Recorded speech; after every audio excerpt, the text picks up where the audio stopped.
Mesdames, Messieurs, bonsoir et bienvenue dans votre émission Coin de vérité. Afin de rassurer les partis politiques, les organisations de la société civile ainsi que les citoyens togolais de son engagement à doter le Togo des listes électorales fiables, la CENI annonce avoir poursuivi en justice le nommé Ouara Essohana pour inscription multiple sur les listes électorales issues du dernier recensement. Ouara Essohana est donc condamné à 12 mois ferme d'emprisonnement, à une amende de 300 000 francs CFA, à être radié d'office sur les listes électorales pour une période de 3 ans conformément au code pénal, a annoncé M. Dago Yabré, président de la CENI. Pendant ce temps, le chef de l'État togolais se fait toujours distinguer à l'international par sa diplomatie dans les crises sous-régionales, celle du Niger actuellement. Le Togo, un modèle à suivre dans la transparence des scrutins, sans le président Faure Gnassingbé que deviendra la CEDEAO, s'interroge Innocent Kabara du PDP. Voici, mesdames et messieurs, les sujets du débat de ce jour. J'ai l'honneur de recevoir sur ce plateau professeur Wolou Komi. Il est le secrétaire national du Pacte socialiste pour le renouveau. Bonsoir, professeur. Bonsoir et merci surtout de nous avoir invités. Merci à vous également. En face de lui, pour les éléments d'analyse, nous avons notre confrère Wala Edgar Soguelina. Il est journaliste, analyste. Bonsoir, cher confrère. Bonsoir, mon frère, et merci pour l'invitation. Et merci aux auditeurs et auditrices de votre chaîne. Le plaisir est partagé. Professeur, en tant que politique, on doit s'imprégner des nouvelles de votre parti. Le PSR, il va bien? Le PSR va bien et continue ses activités.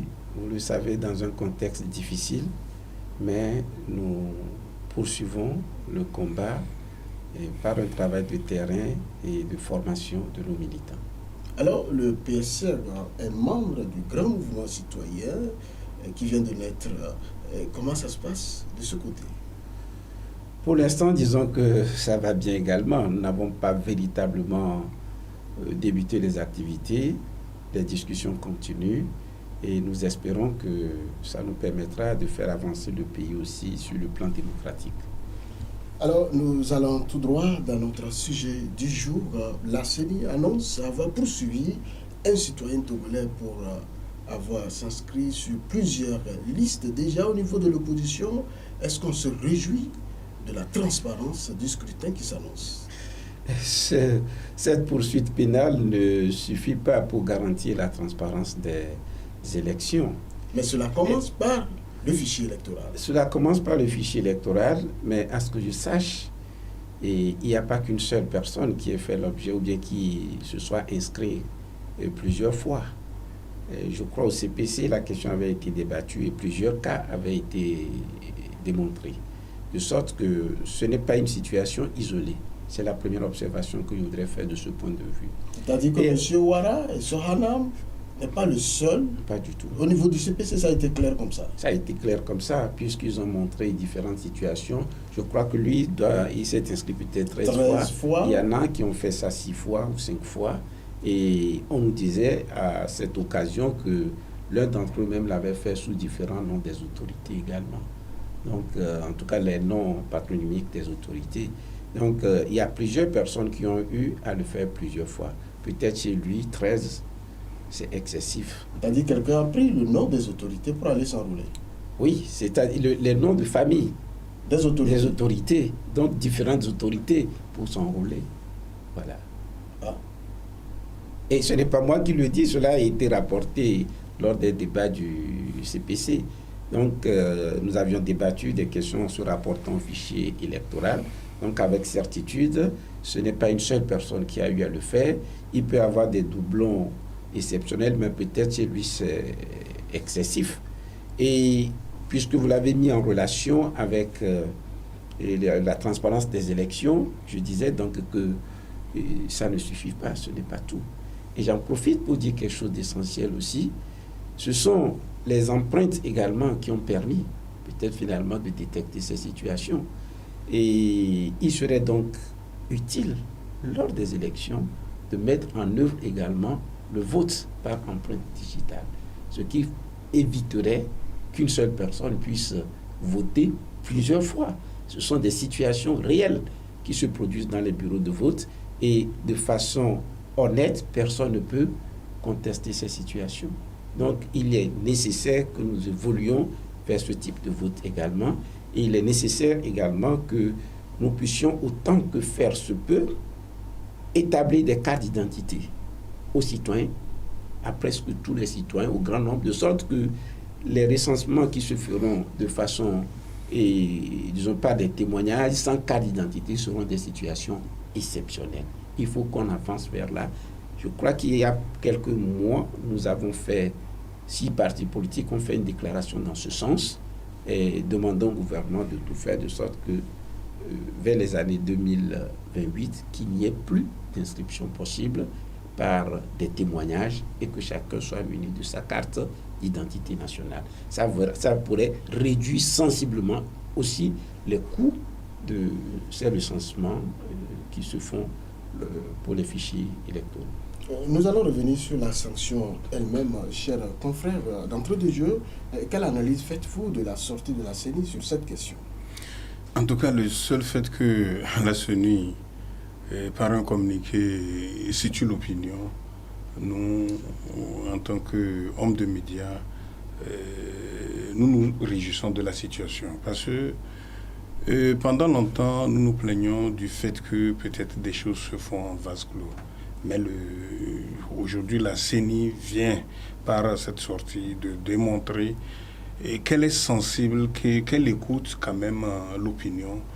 Aujourd'hui, la question qui reste à poser, comment un individu a pu s'inscrire de façon multiple. Le professeur disait tout à l'heure que ce n'est pas un individu. Ce n'est pas le seul individu, disons, c'est plusieurs personnes, en tout cas, au dire du professeur.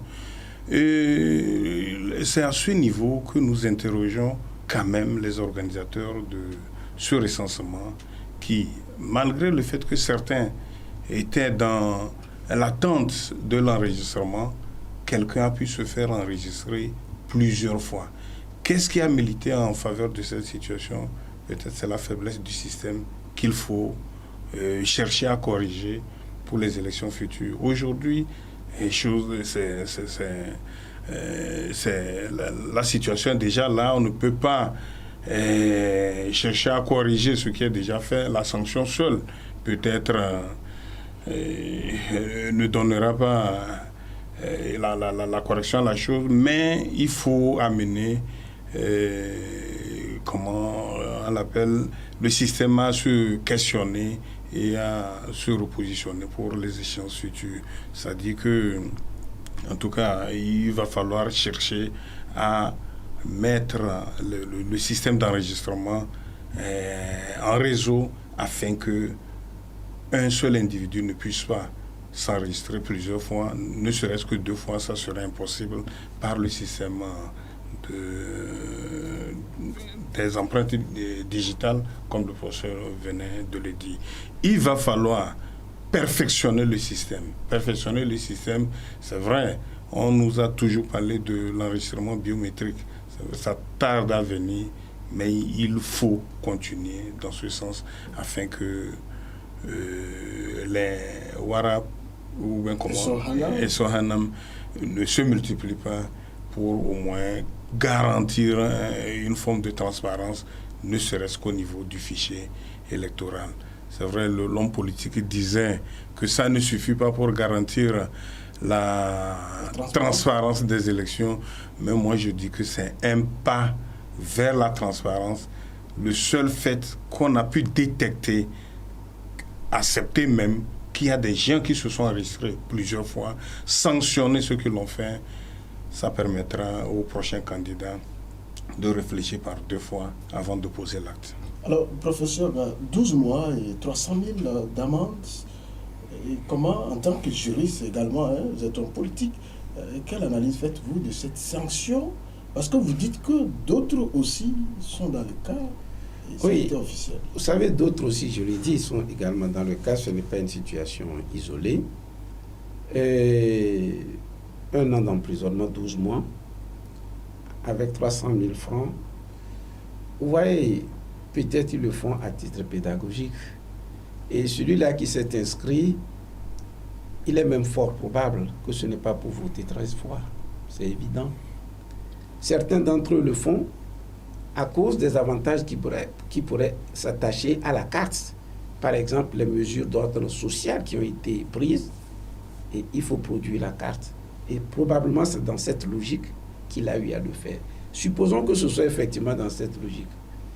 Il est probable que ce soit quelqu'un dont la situation financière est difficile. Celui qui véritablement n'est pas en difficulté sur le plan financier, ne ferait pas une telle inscription pour avoir droit ou bénéficier de ces avantages. Condamner cette personne à 300 000 francs d'amende, je crois que même matériellement, il n'aura pas la possibilité de payer cette somme. C'est d'abord un élément. Et deuxième élément, étant entendu que, comme je le dis plusieurs fois dans le cas, peut-être pas jusqu'à 13 fois, que fait-on de ces personnes? Et que ferions-nous de ceux qui, comme on le sait, lors des élections parfois, procèdent à des bourrages d'urnes? Ce sont des fraudes électorales également. Est-ce que ce n'est pas déjà une alerte pour avertir et je ne refuse pas. Il faudrait, dans ces conditions, que la logique puisse être suivie jusqu'au bout. Parce que ces situations de fraude électorale au Togo ne sont pas des cas isolés. Il faudrait donc qu'on puisse aller jusqu'au bout. Et la publicité qui est faite de la situation pourrait attirer l'attention des gens sur la nécessité d'éviter des comportements qui sont de nature à perturber les élections. Mais je n'ai pas très bien suivi le quantum de la peine, mais il était souhaitable qu'une partie de cette peine soit prononcée avec sursis et qu'on ait une vertu pédagogique, que les gens sachent qu'on peut punir, on peut sanctionner. Et 12 mois ferme, ça pourrait peut-être être excessif. Vous pensez que c'est excessif? Je pense. Parce que l'infraction pénale tient compte de la personnalité de l'individu. Et quand vous voyez, est-ce que je ne suis pas sûr que ce soit dans une logique de fraude électorale qu'il va voter 13 fois? Ça m'étonnerait. Vous supposez, mais l'individu, on ne sait pas exactement quel est le motif qui l'a amené à s'inscrire plus de 13 fois. Dans tous les cas, s'il s'inscrit 13 fois, ça m'étonnerait qu'il puisse voter 13 fois. Il ne pourra pas le faire. Circuler de bureau de vote en bureau de vote pendant 13 fois, et disons, dans 13 bureaux de vote, et avec probablement l'encre qui est censée être indélébile, et il est peu probable qu'il puisse voter 13 fois. Les fraudes électorales sont ailleurs. Surtout dans les bureaux de vote, lorsque, à un moment donné, à un moment de la journée, les responsables des bureaux de vote, je veux dire parfois les membres des bureaux de vote, s'entendent pour procéder à des votes au profit d'une formation politique donnée. Je sais de quoi je parle. Et d'autres pourraient le contester. J'ai l'habitude de dire que je suis un homme de terrain. Et je sais comment les fraudes se réalisent. Alors, quand vous dites que la sanction est excessive, la CENI dit que cette sanction, c'est conformément à l'article 1184 du Code pénal. Oui, la loi prévoit des fourchettes. Il appartient au juge de pouvoir l'adapter aux situations. Voilà. Je n'ai pas l'article en tête pour savoir si c'est le minimum possible qu'on lui a donné, mais si j'étais le juge, je donnerais c'est le maximum. C'est le code électoral. Voilà, si c'est le maximum, je crois qu'il y a le maximum. Il est possible de se situer dans une certaine fourchette, de sorte que les gens sachent que c'est dangereux. Il ne faut pas le faire à titre pédagogique. Je suis presque, comme je le dis, certains le font même pour des raisons économiques. Cela ne s'explique, ne justifie pas. Cela ne légitimise pas ce qu'ils ont fait. Mais il faut se situer dans l'esprit de l'auteur de l'infraction également, afin d'adapter la peine. Le professeur dit que M. Ouattara n'est pas le seul dans le cas. Au niveau du CPC, il y a eu des informations, d'autres se sont inscrits au nom des autorités, d'autres se sont inscrits. Si on se pose la question, en tant que journaliste, pourquoi le cas de Ouattara a été vraiment poursuivi et que feront-on des autres? Oui, en tout cas, le juriste aussi ne va pas nous contredire en disant qu'on promène la tête du malfaiteur afin que les candidats au meurtre ils lisent leur sort pour reculer. Moi, je crois que c'est dans cette pédagogie que la CENI a sorti le communiqué de la condamnation de Ouattara qui s'est fait inscrire 13 fois. Donc ici, c'est vrai que le juriste nous parlait, je ne parle pas de l'homme politique, le juriste nous parlait du maximum et du minimum. Peut-être ils ont pris le maximum afin de décourager les éventuels candidats à la fraude électorale. Mais l'homme politique disait aussi que la fraude n'est pas, comment l'appelle-t-on, dans le recensement. Mais je crois aussi que plusieurs formations politiques sont montées au créneau à plusieurs occasions lors de ce recensement. Et bon, là, un peu, ça commence par me perdre un peu. Je ne sais pas si, en voulant s'enregistrer de façon multiple, on n'est pas dans la logique d'une fraude, ou bien comment. C'est un peu ma soif à l'heure actuelle. Est-ce que l'homme politique nous dit que s'enregistrer plusieurs fois n'est pas une forme de fraude condamnable? Non, je n'ai pas du tout dit cela. Oui. J'ai dit la fraude ne se situe pas seulement au niveau de l'enregistrement et que les fraudes les plus déterminantes sur le processus électoral sont celles qui se passent le jour de l'élection avec les bourrages d'urnes, avec la falsification des procès-verbaux.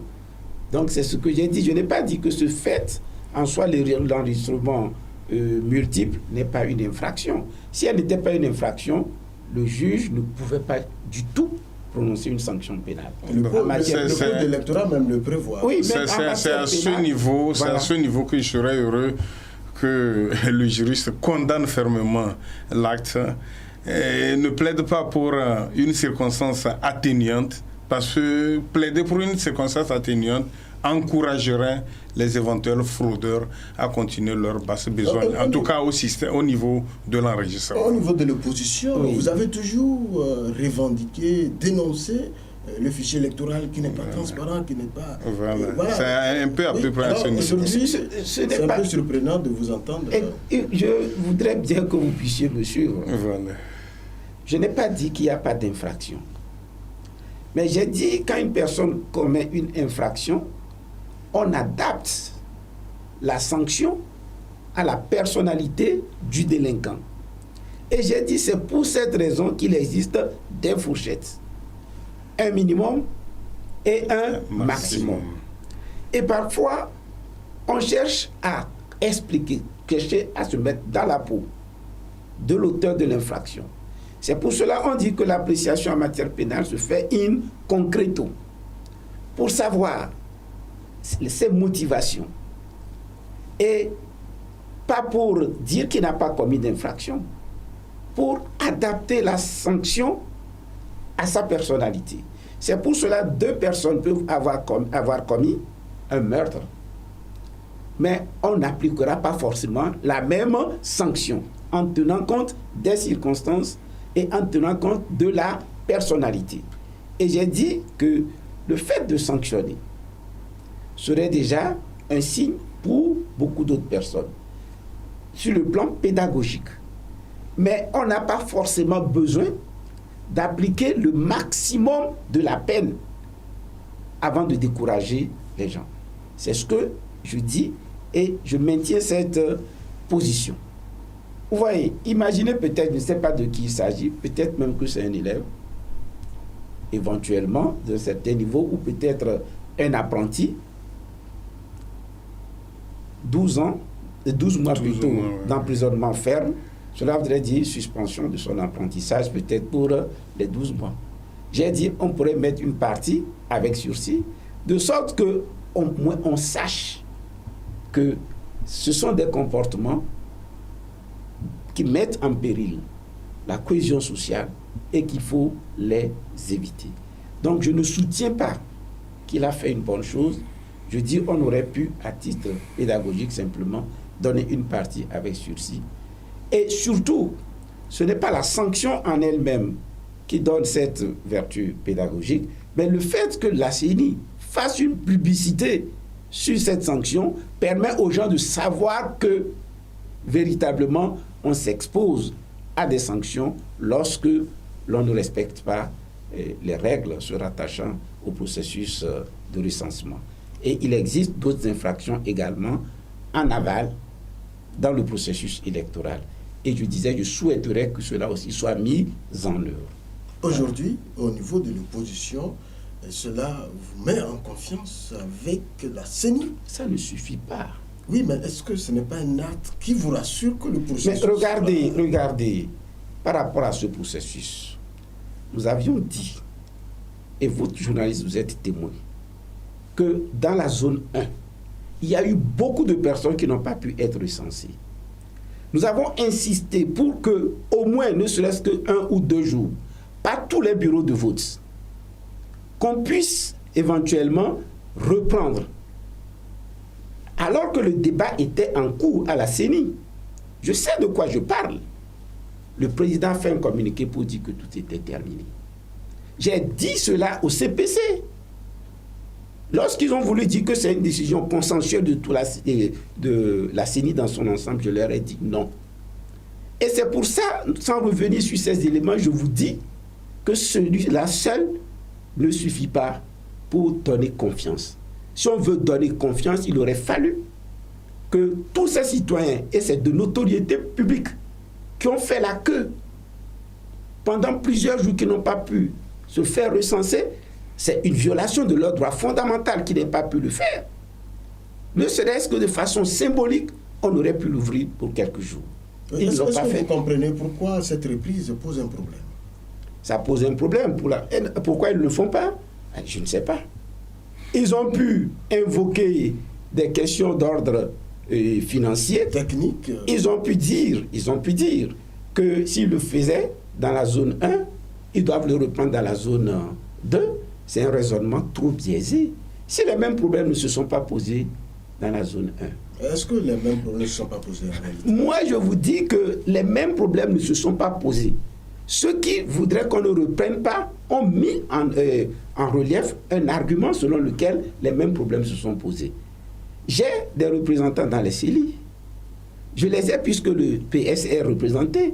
Ce qui nous est revenu, les problèmes qui se sont posés dans la zone 1 ne sont pas exactement les mêmes problèmes dans la zone 2.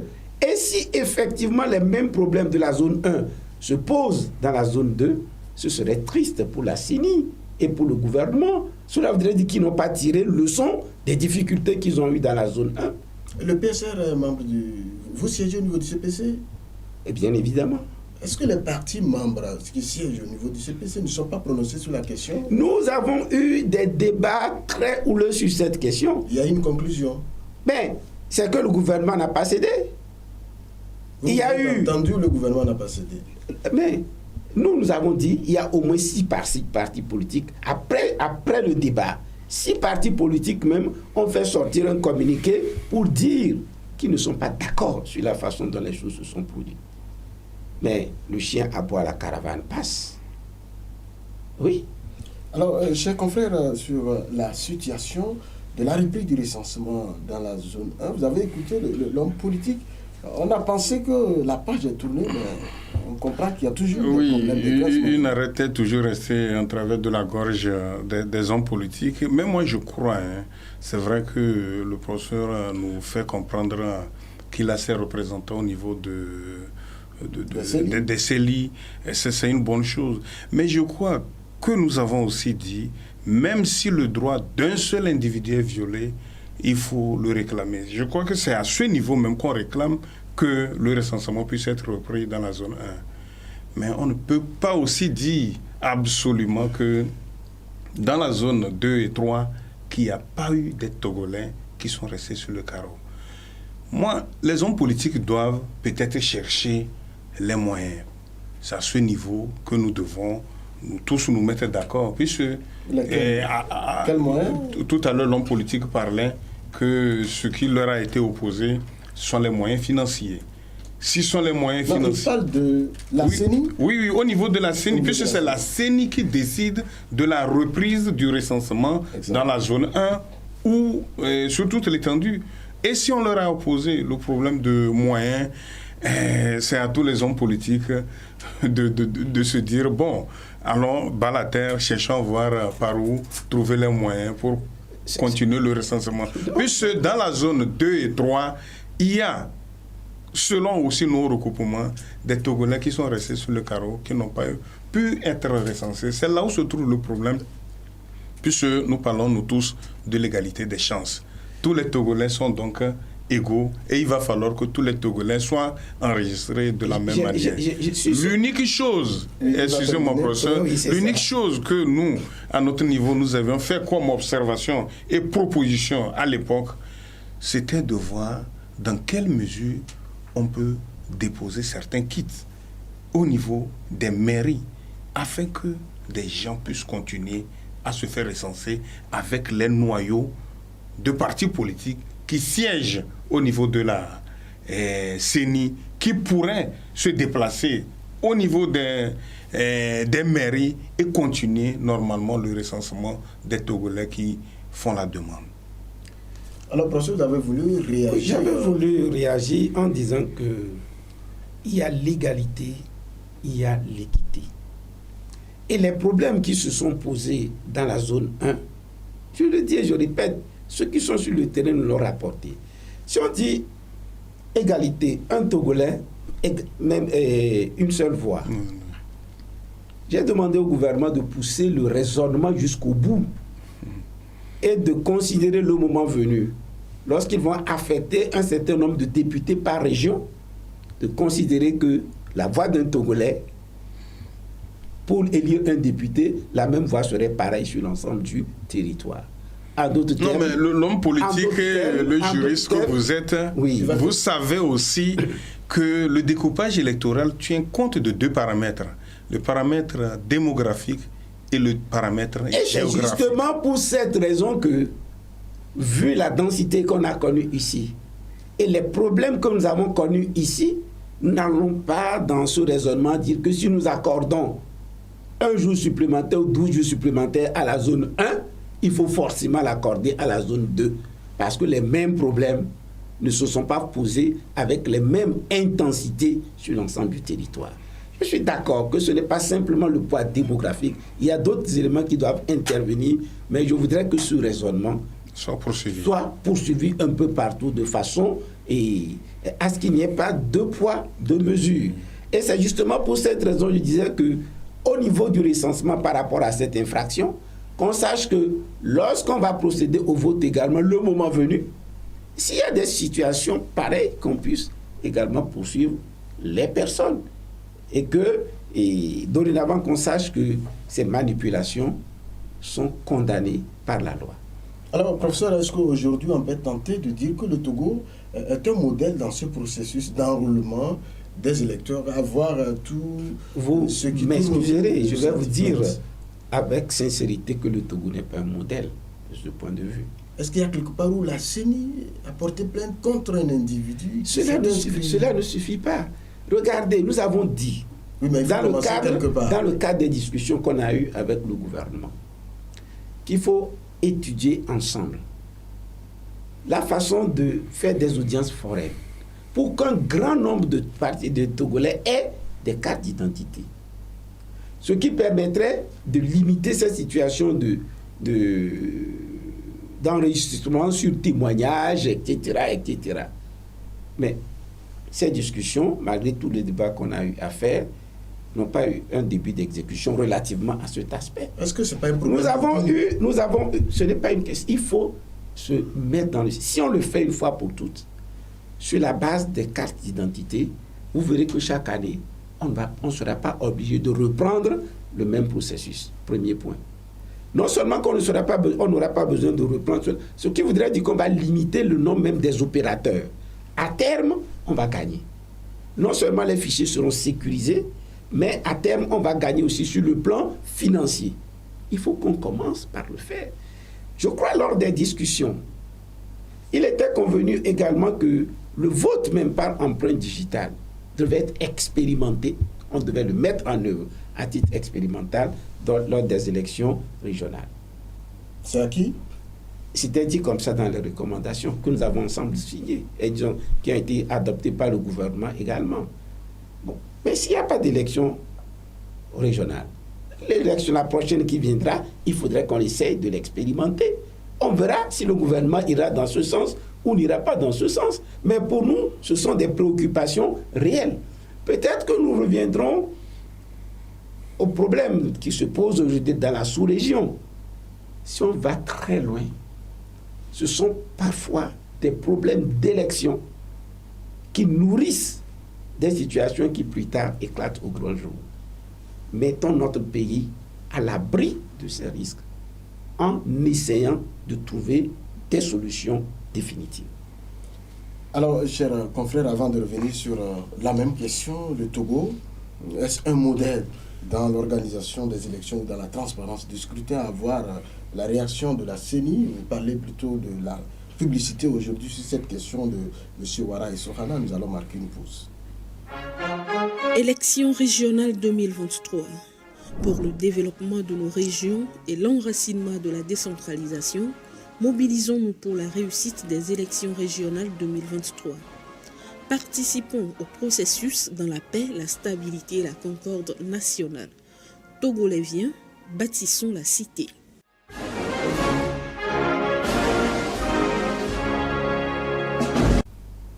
Deuxième partie de l'émission Coin de Vérité. Je suis toujours avec mes deux invités. Il s'agit du professeur Wolu Komi, secrétaire national du Parti socialiste pour le renouveau, et mon confrère voilà, Edgar Essodielina, journaliste, analyste. Chers confrères, je posais la même question que j'ai posée au professeur. Est-ce qu'aujourd'hui, on peut qualifier le Togo du modèle dans le processus électoral avec cette tentative d'aller se plaindre à la justice pour un individu qui s'inscrit plusieurs fois sur les listes électorales?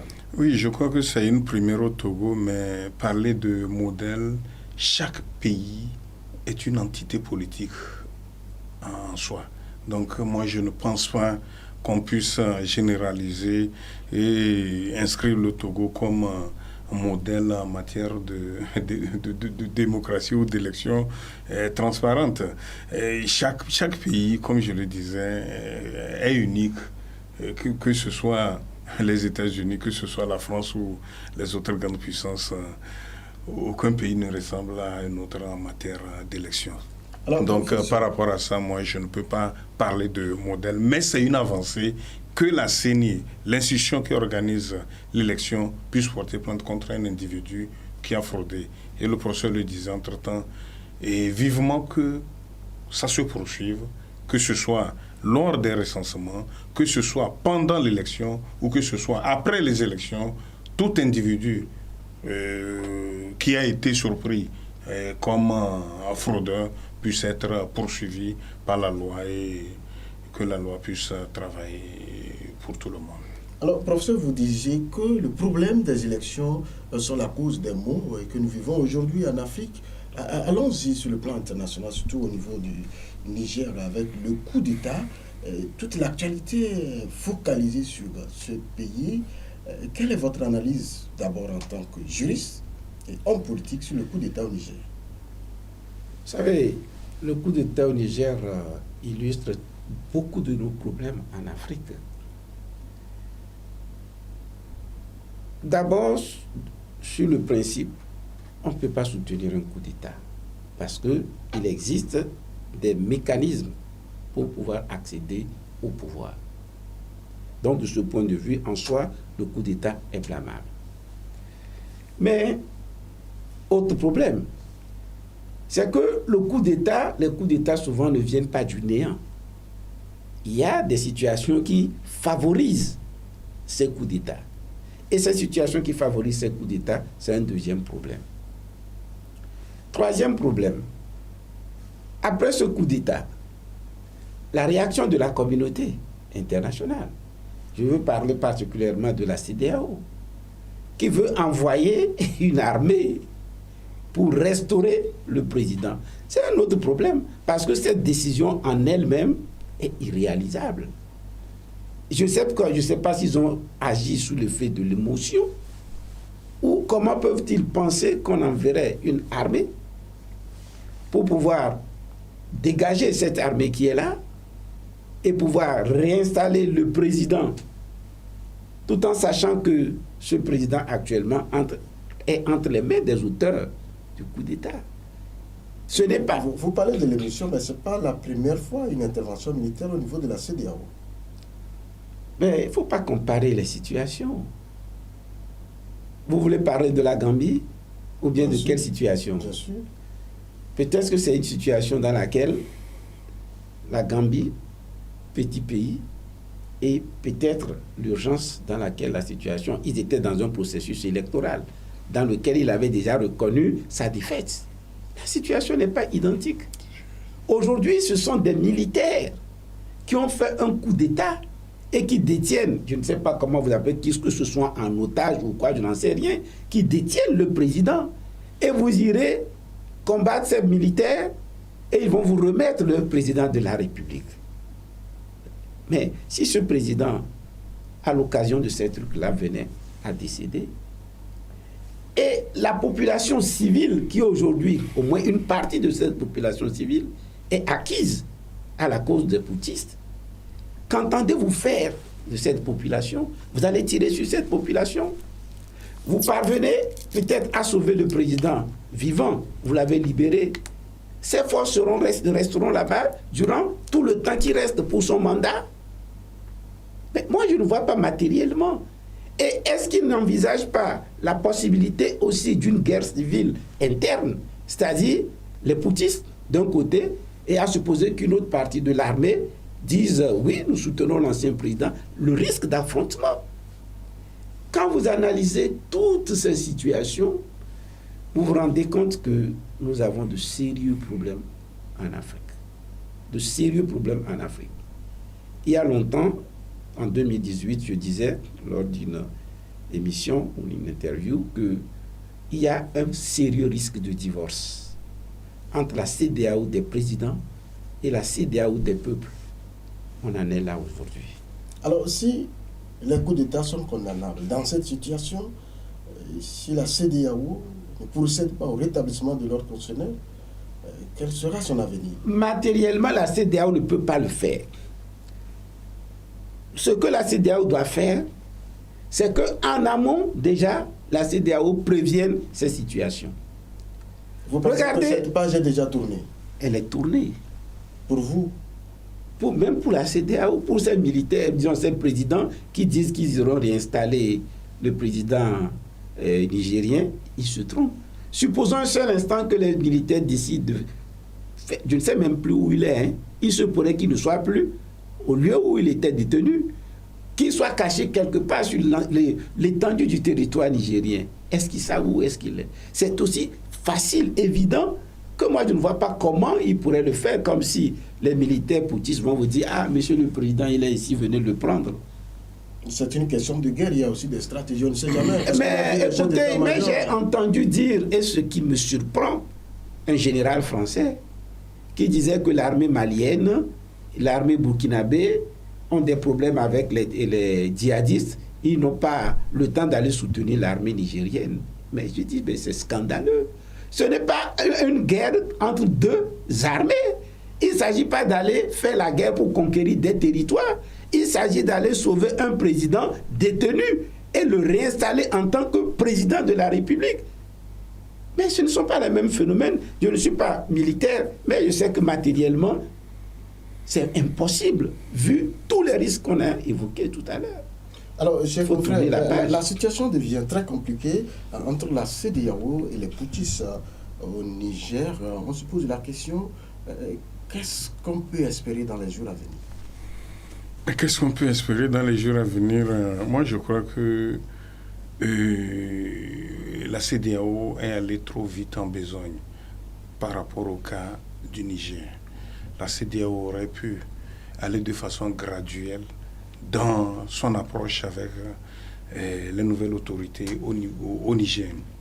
Mais du coup, on a tout balancé tout balancé aux nouvelles autorités. Finalement, on n'a rien à proposer encore. Et actuellement, la CEDEAO est un peu en train de nager à vue. Vous pensez que la communication est ratée? Il faut qu'on le dise. La CEDEAO a un peu raté. Et c'est là où nous saluons quand même. Et c'est ces couloirs de diplomatie qui ont pris compte et amènent les responsables de la CEDEAO à repenser un peu leur stratégie. Quoi qu'on dise, le Niger est dirigé, il y a de cela un mois, par les militaires. On ne peut pas penser quand même que par une alchimie qu'on rétablisse Mohamed Bazoum. Mohamed Bazoum peut être rétabli, mais va diriger le Niger de quelle manière? Quelqu'un s'est posé la question la dernière fois, est-ce que Mohamed Bazoum aime-t-il vraiment le Niger? Peut-être il aime vraiment le Niger. Peut-être il est aussi dans la logique de la démocratie, puisque c'est ce qu'on est en train de nous vanter. Et si on accepte les militaires, c'est comme mettre une croix sur les principes démocratiques. C'est vrai, Mohamed Bazoum aime le Niger. Mais là où beaucoup d'observateurs attendent Mohamed Bazoum, à l'instar de ses pairs du Burkina ou du Mali, qu'ils prennent la hauteur et qu'ils disent « j'ai compris, je crois que mon peuple m'a désavoué », même si c'est une partie de l'armée qui a ratissé après large et amené toute l'armée à sa cause, Mohamed Bazoum pouvait dire « j'ai compris, je renonce » et le Niger avance. Sinon aujourd'hui, il pourra être installé si jamais la communauté le décide. Mais gouverner quel peuple? Gouverner ce peuple avec l'appui de quelle armée? Est-ce qu'on va amener des étrangers faire la sécurité au Niger ou comment ça va se passer? C'est à ce niveau que nous nous posons la question. S'il n'y a pas des mains noires qui continuent par tirer le navire CEDEAO qui est en train de un peu tanguer. Vous parlez là de la diplomatie, professeur. Vous avez vu le chef de l'État togolais, c'est votre adversaire politique.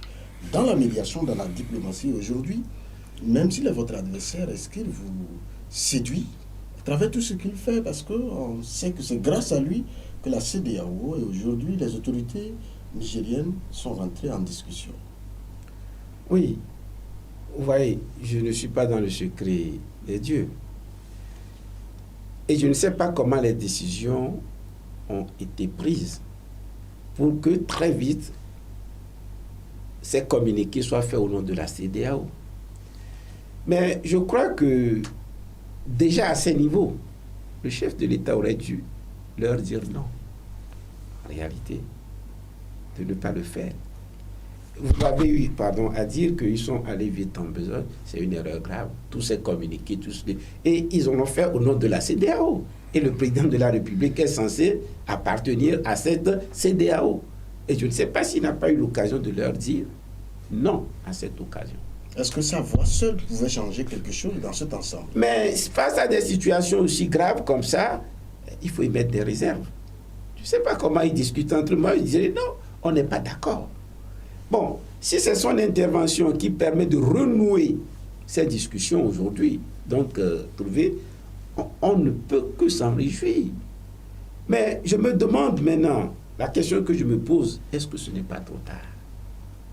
Vous voyez, parce que les putschistes sont braqués aujourd'hui. Vous leur avez dit, vous allez les attaquer. Vous n'avez pas les moyens de votre politique. Vous êtes discrédités. Et aujourd'hui, eux, ils peuvent faire monter les enchères. Oui. Alors qu'au départ, si c'était bien pris, peut-être qu'ils seraient ouverts aux discussions, on obtiendrait un certain nombre de choses. Ce ne sont pas les coups d'État avec les militaires qui vont régler nos problèmes. Moi, je n'y crois même pas.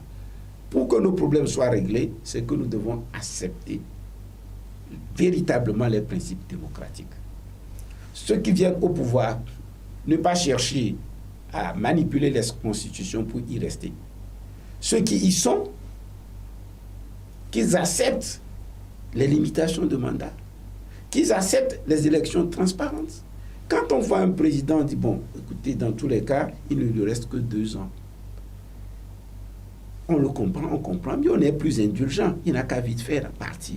Mais lorsqu'on se rend compte qu'il veut rester, les tensions montent. Je prends le cas du Sénégal.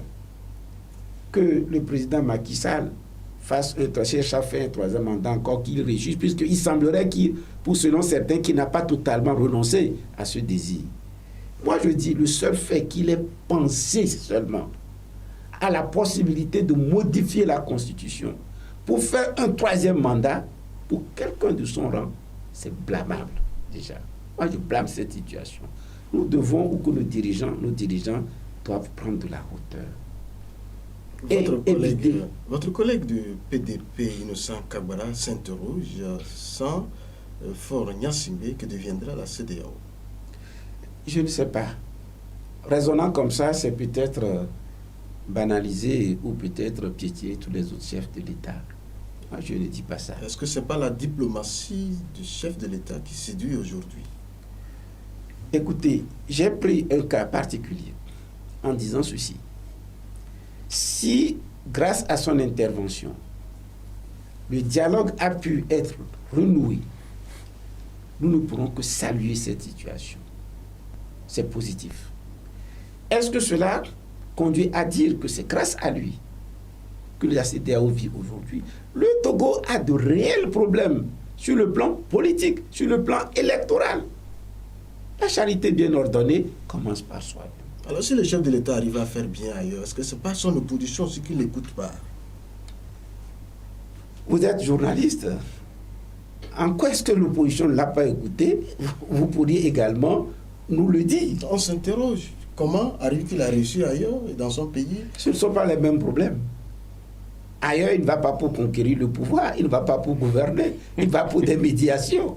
Au Togo, il est président de la République, il a un pouvoir qu'il exerce. C'est deux situations totalement différentes à ne pas comparer. Et parfois, certains chefs d'État, je ne parle pas de lui particulièrement, pour fuir les problèmes intérieurs, excellent, vont à l'extérieur pour régler d'autres problèmes, pour faire oublier donc que ses succès à l'étranger fassent oublier ses problèmes internes. Le président de la République, si c'est son cas, il ne serait pas le premier dans cette situation. Et on se pose même, certains se posent la question de savoir si le comportement de certains chefs d'État de la CEDEAO ne sont pas destinés à régler certains problèmes intérieurs plutôt. Alors, chers confrères, la diplomatie du chef de l'État, comment vous l'analysez? Oui. Nous avons vu l'affaire de 46 ou 49 militaires entre le Mali et la Côte d'Ivoire. Après, aujourd'hui, le Niger. Non, moi, je les appelle 49 Ivoiriens. Je ne sais pas s'ils sont des mercenaires ou militaires, mais ce sont les 49 Ivoiriens. Voilà. Et moi, je crois, par rapport à ce que le chef de l'État, son Excellence Faure Gnassingbé, est en train de faire en termes de diplomatie à l'extérieur, réinstaure la CEDEAO à l'origine. La CEDEAO à l'origine n'est pas une CEDEAO politique, c'était une CEDEAO économique où les citoyens de la communauté pouvaient vaquer librement à leur occupation, libre circulation des biens et des personnes. Je crois que c'était un caractère économique. Mais aujourd'hui, avec le protocole additionnel, les chefs d'État, je ne sais pas si c'est dans l'esprit de se protéger qu'ils ont ajouté ce protocole ou le caractère politique a finalement pris le dessus sur les considérations économiques. Et aujourd'hui... La politique a toujours dominé tout. Non. Dans la CEDEAO originelle, l'essentiel était plus économique que politique. L'économie, c'est de la politique.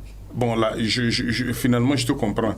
Mais en réalité, le protocole est venu corser l'intervention de la CEDEAO en matière politique. Et la CEDEAO se permet de faire une forme d'ingérence dans la situation politique des États membres. Et je crois que par rapport à la position du chef de l'État, il demande à ses frères ou à ses camarades présidents de revenir aux fondamentaux et à mener la CEDEAO véritable des peuples. Finalement, c'est la CEDEAO des peuples qui est en train de renaître. Ce n'est pas la CEDEAO des chefs d'État qui se protège. C'est vrai que le chef de l'État, Faure Gnassingbé, pouvait être dans la logique de « j'appartiens à une communauté, protéger nos intérêts », mais par rapport à tout ce qu'il est en train de faire, on se dit qu'il est en phase avec les aspirations de toute la communauté CEDEAO. Parce qu'aujourd'hui, tout le monde est dans la logique de reconquérir notre indépendance. C'est là où les choses se posent comme problème. Le professeur est en train de parler d'une politique intérieure. Moi, je vois ça un peu comme une révolution des peuples d'Afrique qui veulent reprendre leur indépendance qu'on leur a déclarée de façon nominale en 1960. Une révolution panafricaniste, panafricaine, on le voit un peu partout, les sentiments anti-français, on devrait parler, mais le temps nous fait beaucoup de défauts. Professeur, est-ce que vous avez un petit mot sur ces sentiments anti-français et puis conclure? Vous savez, ce n'est pas le sentiment anti-français qui va résoudre nos problèmes. C'est la une prise de conscience de nos problèmes et de chercher à régler nos problèmes par une attitude, je vais dire, conséquente, normalement. Même si la France n'est pas là, si nous refusons les principes démocratiques, si la France n'est pas là, si nous continuons nos détournements, si la France n'est pas là et qu'il y a de l'iniquité dans la gestion, nous aurons des problèmes. Et autre élément, nous n'allons pas faire partie la France pour faire venir la Russie. Non. Il faut que nos actions soient orientées sur la base des valeurs, de nos valeurs, de sorte qu'on évite tous ces problèmes que nous créons. Oui. Non, oui, on est à la fin, mais vous savez, et le problème avec la France, c'est que la France est encoquinée avec une certaine oligarchie dans tous les pays. Et cette oligarchie n'a pas de limite politique. Il faut qu'on se dise la vérité. L'oligarchie... Est-ce que le professeur dit le contraire? En tout cas, je ne sais pas, mais par rapport à ce que le professeur est en train de dire, on a comme l'impression, bon, que... en tant qu'homme politique, on est en train de... Oui, en connivence avec la France, c'est ça? Non, ça dit que les hommes politiques en place sont en connivence avec la France. Alors que moi, je dis que l'oligarchie qui s'est installée par le biais de la France est au-delà des partis politiques et c'est ce que l'immense majorité des peuples africains est en train de dénoncer aujourd'hui. Oui, ce que j'ai dit, c'est ça. Ce n'est pas simplement la rupture avec la France qui va régler nos problèmes. Si nous-mêmes, nous ne nous remettons pas en cause par rapport aux valeurs, par rapport à notre mode de gestion. Et je dis, n'allons pas renvoyer la France pour dire que c'est la Russie qui viendra résoudre nos problèmes. Ça serait aussi nous sommes à l'origine de nos maux et nous devons nous ressaisir pour pouvoir les résoudre. Alors, malheureusement, comme vous le dites, si vous voulez une autre émission... Oui, on peut revenir sur cette question spécialement. Oui. Quel sera votre mot de la fin, professeur? Mot de la fin, nous avons eu plusieurs sujets à débattre. C'est que nous devons continuer. Et une fois encore attirer l'attention des chefs d'État sur la nécessité d'être prudent, la nécessité d'anticiper sur ces problèmes que connaît la CEDEAO en s'abstenant de modifier les constitutions, en s'abstenant de chercher à se maintenir au pouvoir et en cherchant à intervenir en amont. La Guinée, si c'était intervenu en amont, il n'y aurait pas un troisième mandat. Peut-être qu'on aurait pu éviter la situation qui a commencé en Guinée. Et donc, on peut multiplier des exemples. Donc, l'Afrique doit se repenser. Merci d'avoir accepté notre invitation. C'est moi qui vous remercie. Chers confrères, votre mot de la fin. Non, juste vous dire merci pour l'invitation et appeler les peuples d'Afrique, c'est vrai, le professeur venait de le dire, à changer d'attitude. Le peuple africain est un peuple qui ne se met pas sérieusement au travail. Nous devons nous remettre sérieusement au travail. Nous devons nous remettre sérieusement en cause afin que nous puissions entrer dans l'histoire. C'est vrai que le chef de l'État... que le peuple africain ne veut pas travailler. Non, le peuple africain ne veut pas travailler, il faut le dire sérieusement. Et quelqu'un dit que le nouvel ordre, personne n'y échappera, mais ce nouvel ordre, je crois qu'il est en train d'aller en défaveur de ceux qui ont prôné ce nouvel ordre mondial. Merci d'être venu. Merci à vous. Merci à vous tous qui nous avez suivis dans cette émission Coin de vérité. Aujourd'hui, le Togo, un modèle à suivre dans la transparence des scrutins. C'était donc le débat du jour. J'étais avec le professeur Wolu Komi, secrétaire national du Parti socialiste pour le renouveau. Et voilà, Edgar Essogelina, journaliste, analyste. On se retrouve dans le prochain numéro. Bye bye, au revoir.